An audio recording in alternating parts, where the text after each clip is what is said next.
Mi nombre es Mayra Obando Tarazona y el tema que presentaré a continuación es la inflación.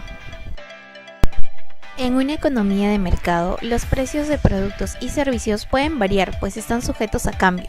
Pueden subir o bajar. Se dice que hay inflación cuando hay un aumento generalizado de los precios, que no se limita a determinados artículos. Como resultado, pueden adquirirse menos bienes y servicios por cada sol, es decir, cada sol vale menos que antes. Para medir el crecimiento de la inflación se utilizan índices que miden el porcentaje de incremento en los precios de una canasta básica de productos y servicios que adquiere un consumidor típico en cada país. A continuación resolveremos ejercicios, para lo cual necesitamos la fórmula de la inflación acumulada y la inflación promedio. El ejercicio nos dice que a continuación se muestran los datos de la inflación de un país. Tenemos desde el mes de enero hasta el mes de julio. La alternativa A nos pregunta, ¿cuál será la inflación del primer trimestre del año? Recordando que el primer trimestre son los 3 primeros meses. Entonces, utilizando la fórmula de la inflación acumulada, vamos a tener lo siguiente. 1 más la inflación del mes de enero por 1 más la inflación del mes de febrero por 1 más la inflación del mes de marzo. Todo eso se le resta menos 1 y se multiplica por 100 para que salga en porcentaje. Y el resultado de la inflación del primer trimestre del año va a ser igual a menos 0.5%.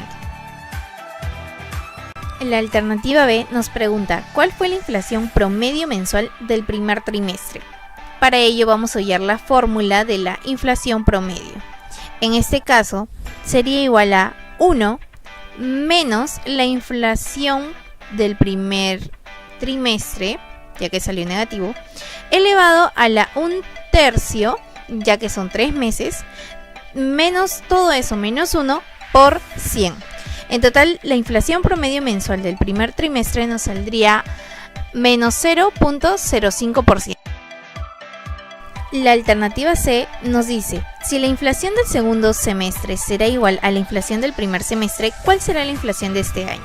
Entonces, lo primero que tenemos que hacer es hallar la inflación del primer semestre, que son los 6 primeros meses del año. Y sería 1 más la inflación de enero por 1 más la inflación de febrero por 1 más la inflación de marzo por 1 más la inflación de abril por 1 más la inflación de mayo por 1 más la inflación de junio. Todo eso menos 1 por 100, lo que nos daría un resultado de 0.16%. El problema nos dice que el segundo semestre será igual a la inflación del primer semestre. En este caso diremos que la inflación del segundo semestre también es 0.16%. Para hallar la inflación del año, tenemos que hallar la inflación acumulada del primer semestre con el segundo semestre. Reemplazándolo en la fórmula sería 0.32%. La alternativa D nos pregunta, ¿hubo deflación en algún mes de este país? Entonces, recordando el primer cuadro que podemos visualizar, vemos que en marzo y en junio la inflación es negativa, por ende hay deflación. La alternativa E nos pregunta ¿cuánto fue la inflación del segundo trimestre? Entonces cogeremos los meses de abril, mayo y junio. Tomando la fórmula y reemplazándolo nos va a salir que la inflación del segundo semestre es igual a 0.32%. La alternativa F nos pregunta ¿cuánto fue la inflación promedio mensual del primer semestre? Anteriormente ya se había resuelto un ejercicio en la cual la inflación del primer semestre es igual a 0.16% y en esta oportunidad nos están pidiendo el promedio mensual. En este caso vamos a reemplazar los datos en la fórmula y nos va a salir igual a 1 más 0.16%, que es la inflación del primer semestre, todo eso elevado a la 1/6 porque son 6 meses, todo eso menos 1 por 100.